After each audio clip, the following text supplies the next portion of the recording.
me first show you what I have done. So this is my friend's hat, the one who runs in Portugal. I mean, he has a bigger head than me, so it can be almost completely gray, but it has this layer of ventilation here, so I think it's not gonna be too hot. He's gonna have an option of a pom-pom or not. Well, we'll see. I still have to tie in the ends. And then for another friend, socks. But these are like, because she doesn't like wearing slippers at home, and she should, so it's a very nice, but this is a different style from this. I know that it doesn't show because of the type of wool, but this one has a different style of heel, as you can see. Maybe like this, huh? So I tried two kinds, and I like this one more because this looks odd. It looks fine when you put them on, but this one is much simpler. It's called German short row. It's much simpler, and it's smoother. You just go and you just knit on. There's no need for some gymnastics like this one. This one is very complicated. So those are the socks. And then, well, that was all my warm wool for the, and then I decided, well, I know how to knit socks, and hats take maybe a day. So I decided I was gonna focus on hats and socks and leg warmers. I wanna do some leg warmers as well. So for the leg warmers, because I'm gonna start giving yoga in my place, yoga classes. So I'm gonna make leg warmers for my new clients. They're gonna get a free, I don't know, presents or whatever, free merch. And this wool is actually in the Lotus Points colors, the fuchsia and the dark purple, and there's a little bit of green, like a mossy swamp green. So that's gonna be my my merch, Lotus Point merch. And then I'm making a hat for myself because I have a caul that my mom made from this wool. So I found this wool again, which is not spun. I mean, it's not like all the rest of them, like with threads. So it's a little bit messy to do. But the problem is that now I only have small needles. I don't have thick needles, so whatever I knit is gonna be really thick, which is fine, I think, for the socks. Socks should be like that. So until the guy gets, I don't know how it's gonna work with this, for example. This is a very thick, I knit a sweater almost 2 years ago with number 8, and this is number 5. So I don't even know how this is gonna work with the socks, because it's so, you're gonna see how I'm knitting with the circular, right? It should be done with 5 needles, not with the circular one. Then it's easier, but it's gonna be weird. So this is a similar style, also it feels and it looks like cotton candy, especially this one.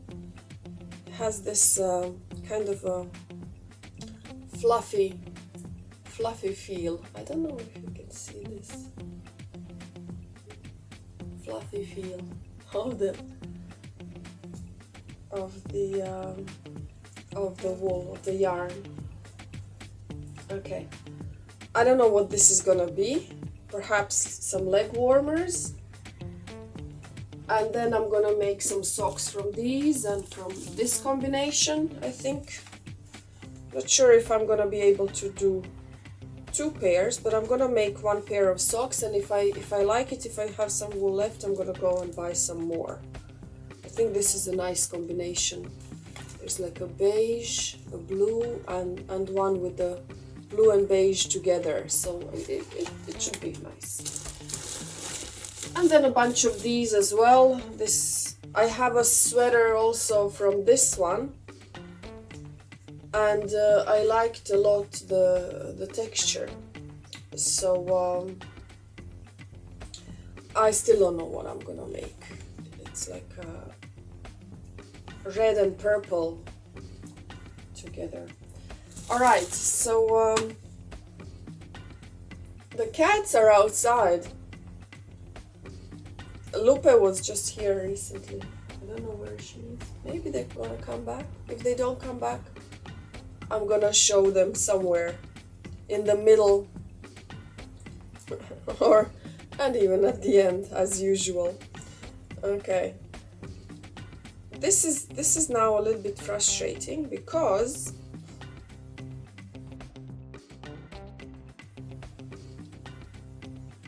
the hat is too small for the circular needles, and I should be doing it on the, but I even bought this is number 5, which is still it's okay, it's not that bad.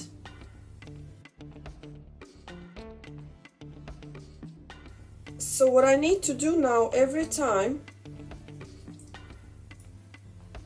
in every row, I need to do this twice.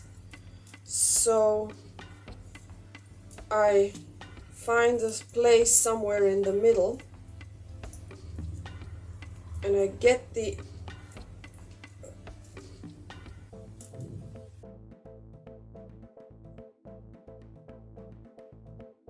wire, I suppose, out, because it's not wire, it's like thick plastic, and it looks so much different from whatever I see online. You know, people have their professional gear. I'm just here using whatever I could find. There's only one guy in my town who sells the knitting tools, I suppose. Is this the right side? Yes. Okay. And knitwear. I mean the not knitwear. The yarn. So I mean there is another one who happens to have some yarn sometimes, but this one is more reliable. So if I don't have anything, he's gonna order it and get it. You know, if I'm missing one little bundle.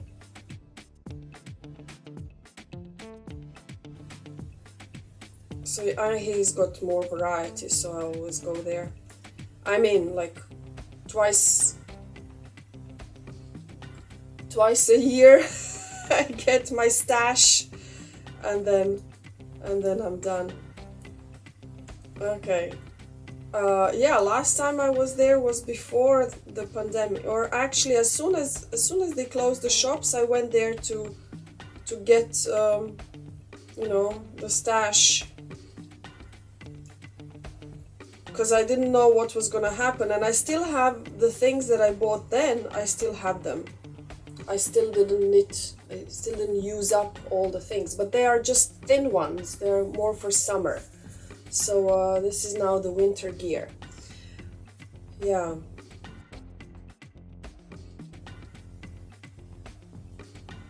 Today's topic of the rant is well, when is that life going to start? You know how whenever you feel like you're in a situation where you don't like it, you want the situation to change, and then you feel like, oh, as soon as I finish this school or university, or as soon as I get a new job, or as soon as I move out of the house, my life is going to start.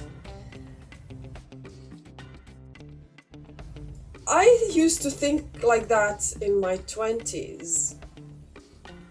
And then at one point, I realized, oh my gosh, the life started a long time ago. I just wasn't paying attention to it. I just thought it would be something else. And then, all of a sudden, you get this need to do stuff, no matter what the situation is. You don't wait for the perfect moment to happen. You don't wait for the perfect circumstances to fall into place. You don't wait for somebody or something to make you feel like, oh, now it's perfect, so now I can finally do whatever I wanted to do.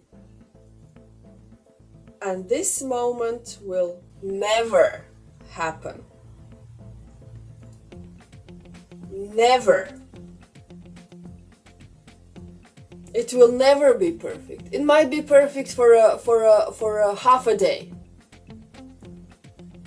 Maybe for 2 hours. 10 minutes. It's never gonna be perfect. And accepting this imperfection of the circumstances just makes you feel like, okay, even if it isn't perfect. You know how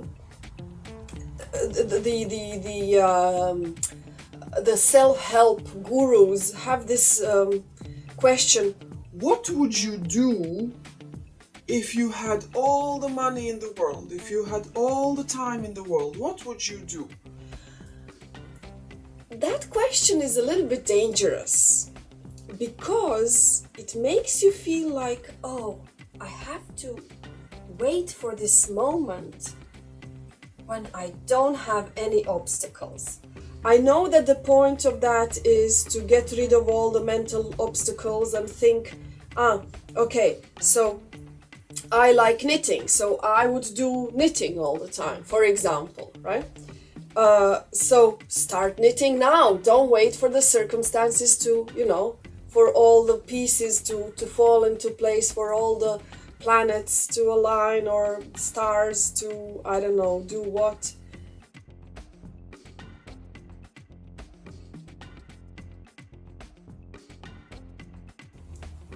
But what that does is it makes us believe that there might be a possibility that things might get perfect. They will never get perfect. They will never. Even if you marry a prince or a princess, or if you don't get married, if you get whatever you want, you will always want something else. You will always want or need something that you don't have. It's always going to be like that. And as soon as you realize that, you will realize that the life does not happen, or the life does not start when all the planets align, when everything gets to be the way you want it to be. No, the life is an endless flow of obstacles.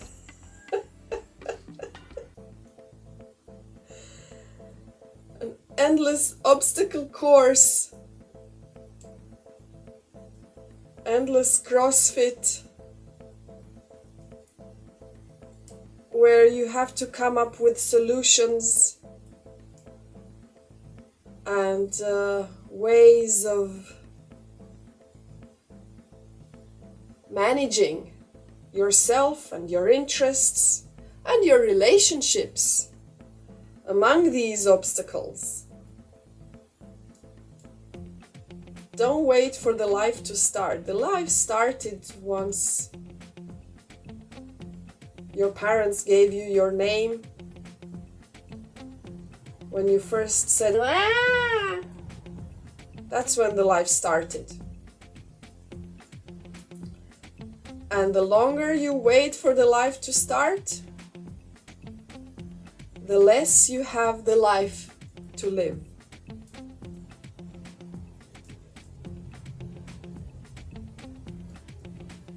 That's how it goes. Every second is life. Each of these stitches is life. None of them is perfect, but all together they make a nice thing. All right, I want to make this a little bit shorter. I don't know where the cats are. They're gonna show up somewhere in the video. So, yeah. See you in the next video.